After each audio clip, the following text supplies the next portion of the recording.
This is Albion. Albion. I guess that's how you pronounce it.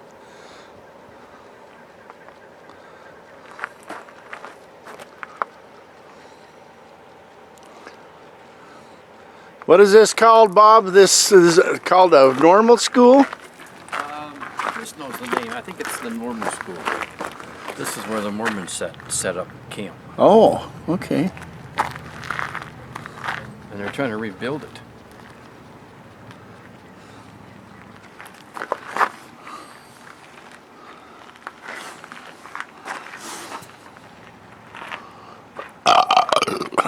Holy moly.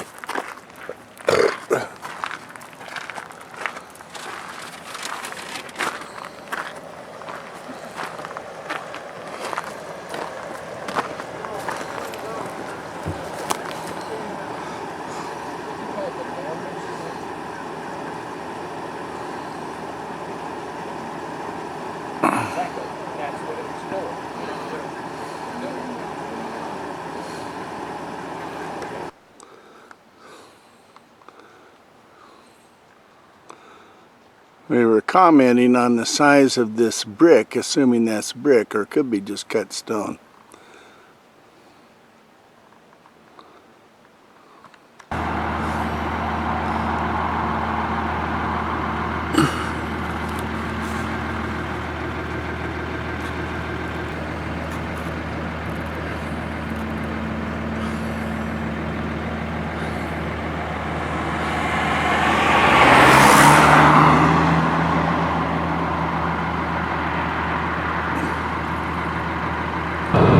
We're going down the road here in Highway Utah 30. We're heading eastbound towards Snowville. In 10 more miles we'll get to Interstate 84, where we're going to go on to Snowville and stop and use the toilet there, or one of them. Maybe top off with fuel. Still listen to Dale Rushbo. Your kids and grandkids' futures. Maybe for the first time in the country's history, are not nearly. There's my GPS telling me what way to go. And all of this done. Sometimes it lies. For one express purpose, and that is the empowerment of Democrats in perpetuity.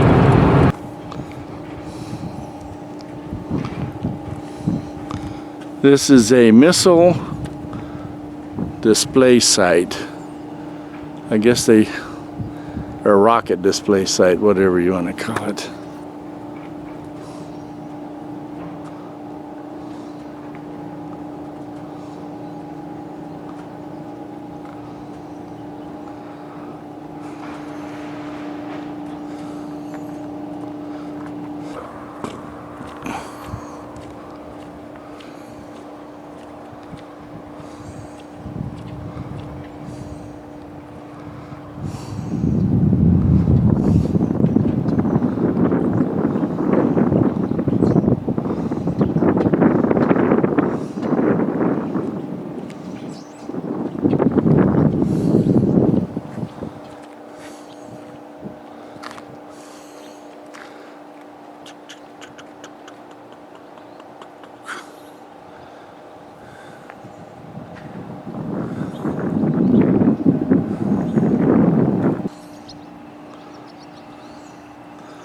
There, they're signing the guest book.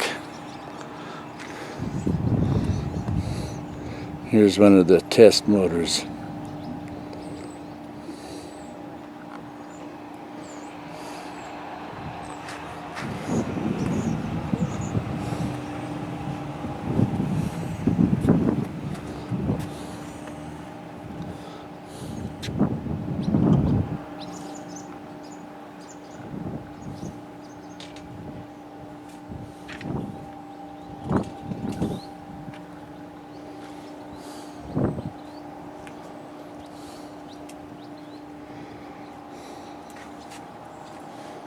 Stand there and look busy.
Please do not climb into the nozzle, because Hello. the echo will break your eardrum. Hello. They just have a screen up there. Hey! Oh! Test! Echo, echo! Woohoo!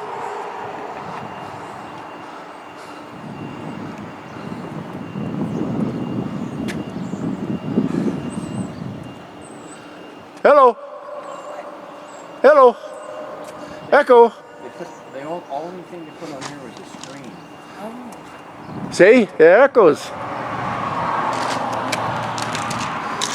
They don't want you to climb up there either. Well, that's what it says right And we left the missile motor place, and we're going down to the railroad place. We got to turn right up here. See, it's Great Salt Lake. The beginnings of it right up there. I don't know how well you can see it, but there it is. There's Robert, he's waiting for me.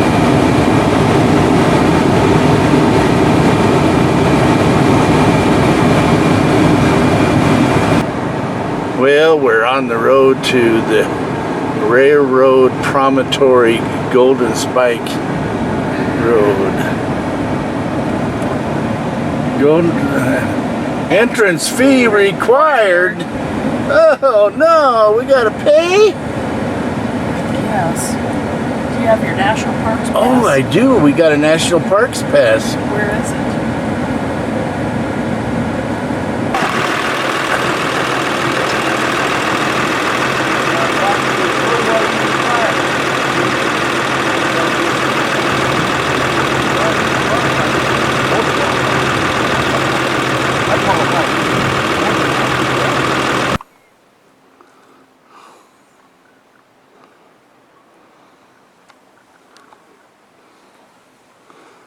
Golden Spike National Historic Site.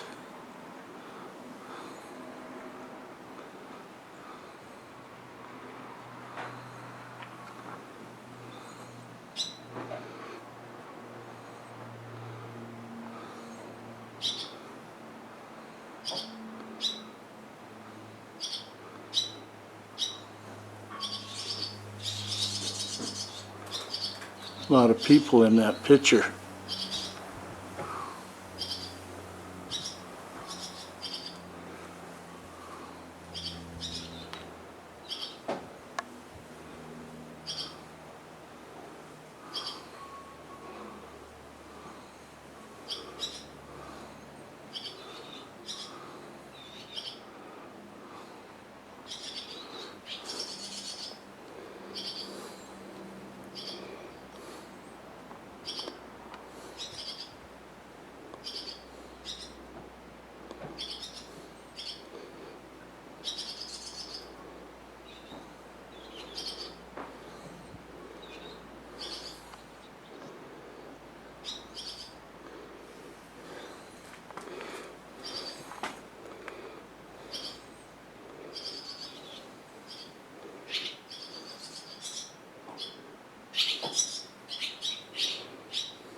They're right there, around the corner. Okay.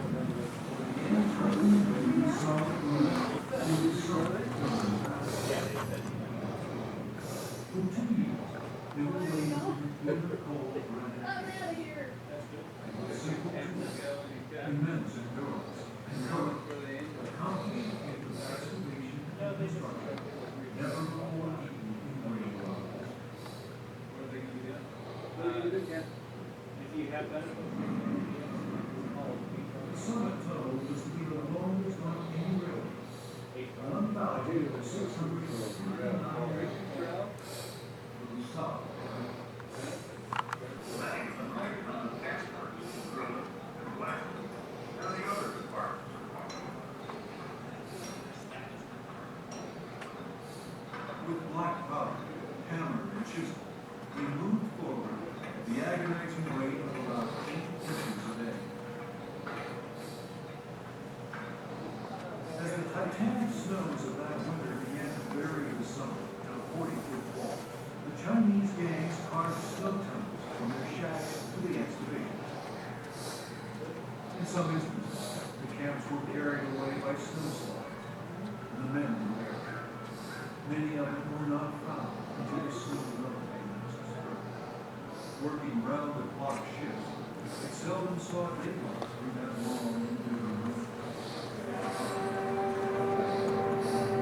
The Central Pacific laid only 39 miles of track during 1866 at a cost of $8 million. But those 39 miles, many of them the most difficult ever surmounted by any railroad. Crushing snows and 0-degree weather that had confined the Union Pacific's track force to the North Platte was followed by devastating floods in spring. But despite the flood, Union Pacific reached Cheyenne in November of 1866.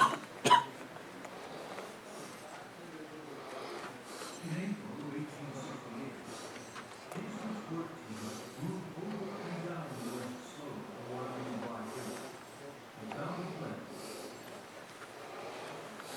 As the graders pushed west, the country became more and more dusty and snowy.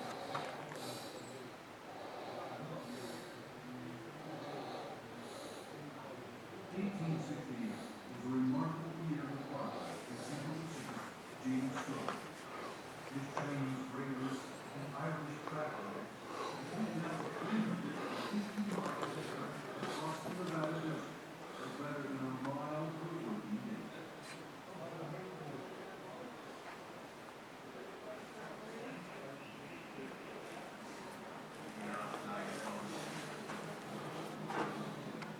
How's that thing for low light? Well, it's sort of adequate. Low light. An older person that I knew years and years ago went to China and helped build railroads and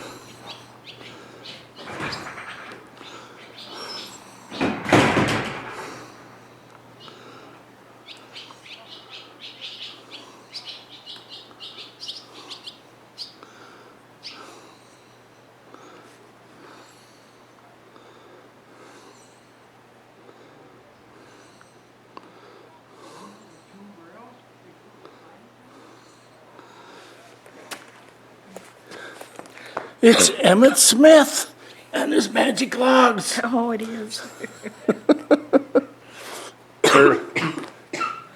No, is it Smith? Emmett? That doesn't sound right, not Brown. Smith. Brown, yeah, Emmett Brown, old Doc Brown. It does look like the train in the movie.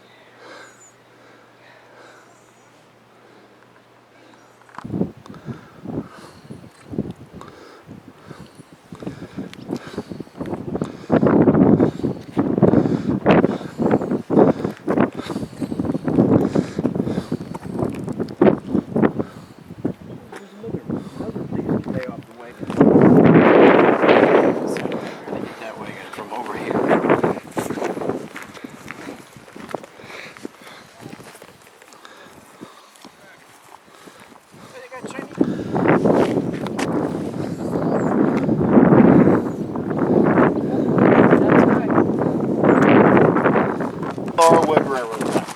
Highly polished to receive the golden pipe. Drilled holes, but there's 4, not 1, because there were 4 precious spikes. There's one David Hill made with the last one on it, replicas in there. San Francisco newspaper donated a lesser spike, golden spike. Nevada donated a silver spike, and Arizona donated an iron spike. They plated it with silver and gold. So they put that. Okay, you think they left it here? No, they didn't even leave the lower wood tie. It was replaced with a regular, ordinary railroad tie. 3 spikes. Standing on a platform right next to the engine here. This thing's fired up on real wood. See, real wood.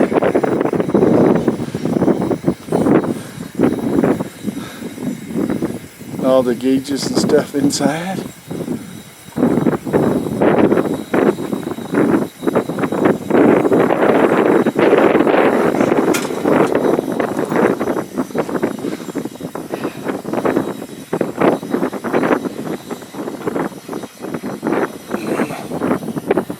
It's quite a lot of dials and buttons and Yeah.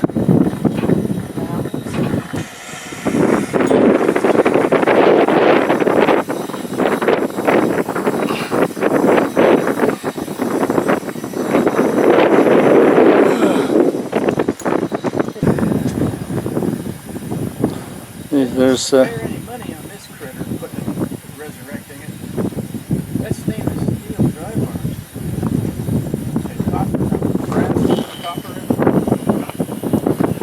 That's good.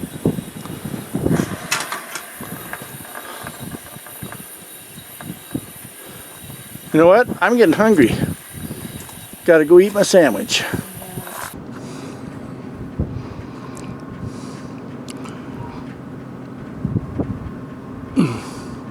Great Salt Lake down that way, looking south. We are at the beginning of the Railroad West tour. Oh, there's some more of it over that way. West tour begins here.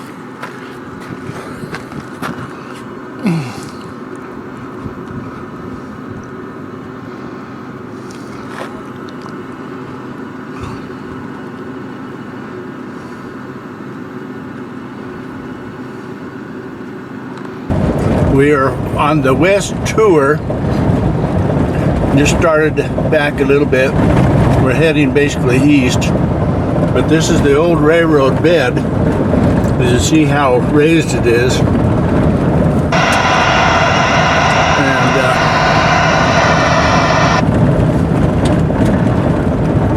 the drop off on these sides. So I almost went off the side trying to pay with my candy bar.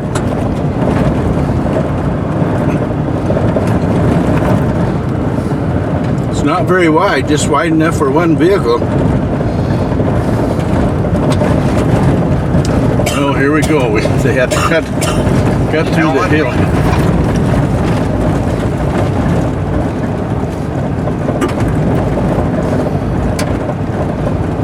Try to stop there, there's somebody.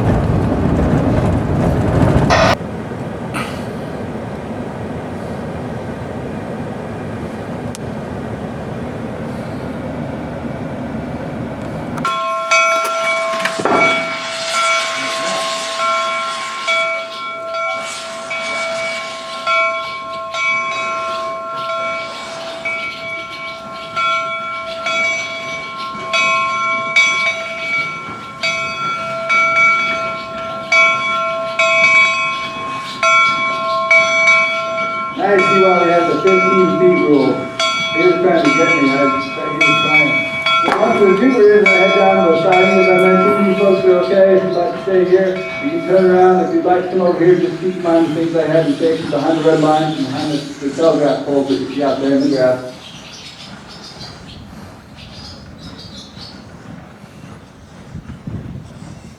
Now, as you guys can imagine, communication was a huge part of the railroad. You can almost imagine the chaos of having one line of track going across the United States. You had to have really good communication. One really good way to communicate, of course, is with the whistle blast. You always know what a locomotive was going to do by the sound of its whistle. This next one might sound really familiar to you if you have a railroad in your town, because it's still used today for major crossings.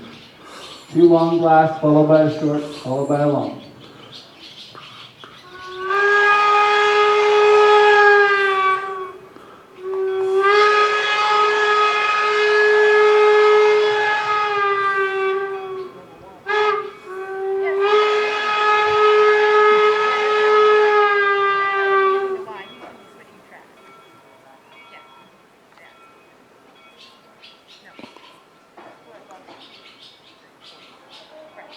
The point's automatic. No, these are 1860 switch posts in which you have to get out, and every time you switch the post, you're manually bending the rail.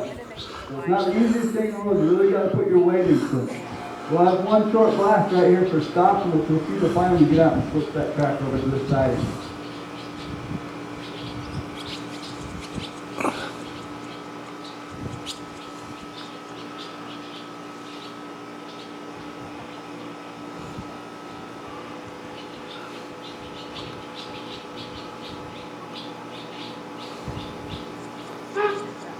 There's that short blast for stop. And we'd also talk about communication, of course, with the whistle blast, but if you look around, you see the telegraph line.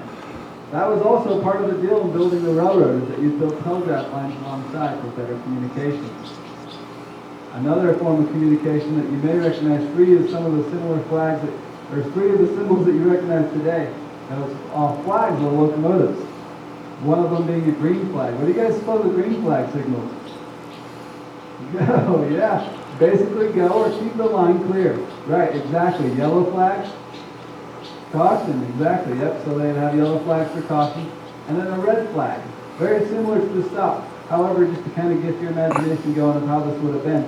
Say there was a series of locomotives coming through the line. The first locomotive would have a green flag signaling to keep the line clear. First flag would have been a green flag signaling keep the line clear because he's coming through with more locomotives.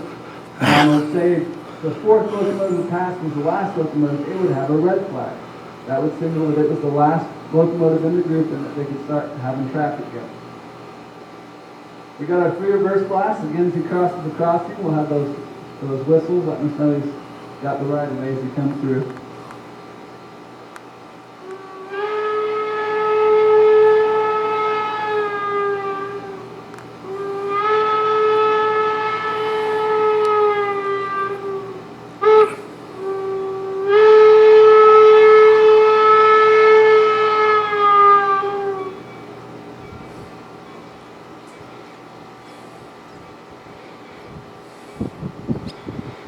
Also, I'll draw your attention to the number 60 on the back of the locomotive there. The Jupiter, of course, has its name, but if it didn't, it would be the number 60. Now, locomotives at this time frame, at least up until the mid to late 1880s, the number on the locomotive signified which number of locomotive it was built for that company. This meaning it was the 60th locomotive for the Central Pacific Company. We're going to have some approaching whistles here.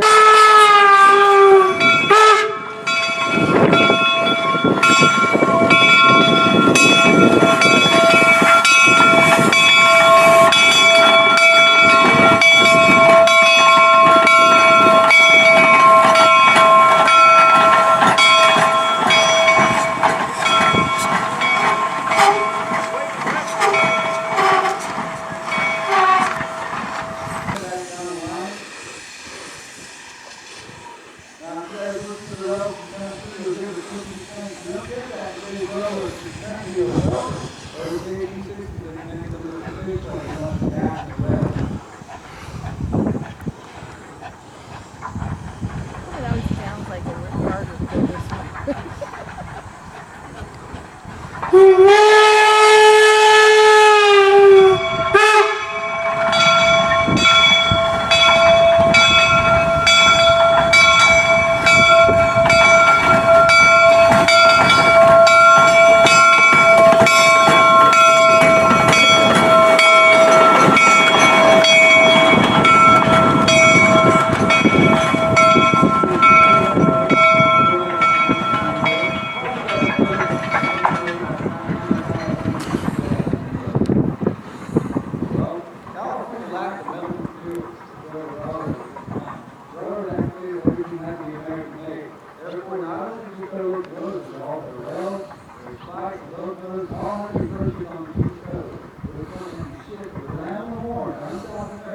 behind you.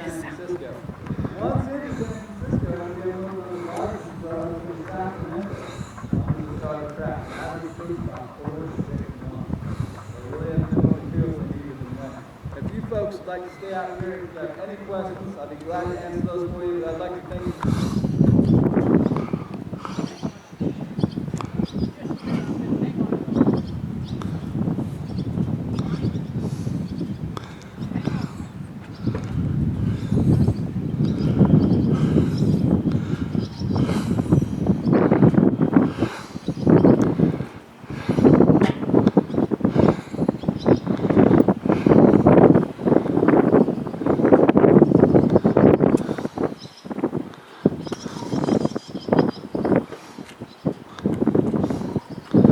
Hug.